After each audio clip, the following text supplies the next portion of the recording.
ഏലക്കാടിനിടയിലൂടെയുള്ള ഈ യാത്ര താഴെ ഒരു അരുവിയുടെ അടുത്തേക്കാണ്. സാധാരണ തോടിൻ്റെ അരുവിയുടെയൊക്കെ വക്കിൽ വെറൈറ്റി ഓഫ് പ്ലാന്റ്സ് കാണാറുണ്ട്. അങ്ങനെ എന്തെങ്കിലും തടയുമോ എന്നുള്ളൊരു അന്വേഷണത്തിലാണ്. എന്തായാലും അവിടെ ചെന്നപ്പം പ്ലാന്റ് കിട്ടുന്നതിന് മുന്നേ നല്ലൊരു ബ്യൂട്ടിഫുൾ വ്യൂ കിട്ടി. മഴയൊക്കെ പെയ്ത് വെള്ളം നന്നായിട്ട് നിറഞ്ഞൊഴുകയാണ്. പിന്നെ നോക്കിയപ്പം പണ്ട് പീസ് ലില്ലി ഇട്ടുപോലെ ഇവിടെ വേറെ ലില്ലി കിട്ടി. Barbados lily. Barbados lily, amaryllis എന്നൊക്കെ അറിയപ്പെടുന്ന ഈ പ്ലാന്റോട് കൂട്ടമായിട്ട് നിൽപ്പുണ്ട്.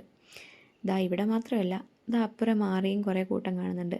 നല്ല റെഡ് കളർ പൂത്ത് നിൽക്കുന്നതുകൊണ്ട് പെട്ടെന്ന് ഐഡൻറ്റിഫൈ ചെയ്യാൻ പറ്റി. 3-4 കൂട്ടമായിട്ട് ധാരാളം പ്ലാന്റ്. ഗാർഡനിലൊക്കെ നട്ടാൽ അത് ഇത്രയും ഭംഗിക്കൊണ്ടാവും എന്നറിയില്ല. ഇങ്ങനെ ഏതെങ്കിലുമൊക്കെ വെളിപ്രദേശത്തേക്ക് നന്നായിട്ട് പൂത്ത് നിൽക്കുന്നത് കാണാം. എന്തായാലും പ്ലാന്റ് കണ്ട നിർവൃത്തിയിൽ അല്പം മുകളിലോട്ട് കയറിയപ്പം വീണ്ടും നല്ലൊരു വ്യൂ കിട്ടി. ചെടി നടുമ്പോഴും പരിപാലിക്കുമ്പോഴുമൊക്കെ പലർക്കും ഒരു നല്ലൊരു റിഫ്രഷ്മെൻറ്റും അതുപോലെ ഒരു പീസ് ഓഫ് മൈൻഡൊക്കെ ഉണ്ടാകാറുണ്ട്. എന്നാൽ ഇങ്ങനെ പ്ലാൻ ഹണ്ടിങ്ങിന് പോയിട്ട് ഇതാദ്യമായിട്ട് നല്ലൊരു പീസ് ഓഫ് മൈൻഡും അതുപോലെ നല്ലൊരു റിഫ്രഷ്മെൻറ്റും ഉണ്ടാകുന്നത്. ഞാൻ പറഞ്ഞ ആ വ്യൂ കുറച്ച് മുകളിലായിട്ടാണ്. മറ്റൊരു വാട്ടർഫോള് നല്ല ഭംഗിയുണ്ടായിരുന്നു. ഒത്തിരി വലിയ വാട്ടർഫോളൊന്നുമല്ല, ഒരു ഹിഡൻ ബ്യൂട്ടി സ്പോട്ട് എന്നൊക്കെ പറയുന്ന പോലെ പറയാം. ഒരു ചെറിയ വാട്ടർഫോള് നല്ല ഭംഗിയുണ്ടായിരുന്നു. നല്ല മഴയും തണുപ്പൊക്കെ ഉള്ളതുകൊണ്ട് തന്നെ വെള്ളം നന്നായിട്ടൊഴുകി നല്ല ഭംഗിയുള്ളൊരു പ്രദേശം.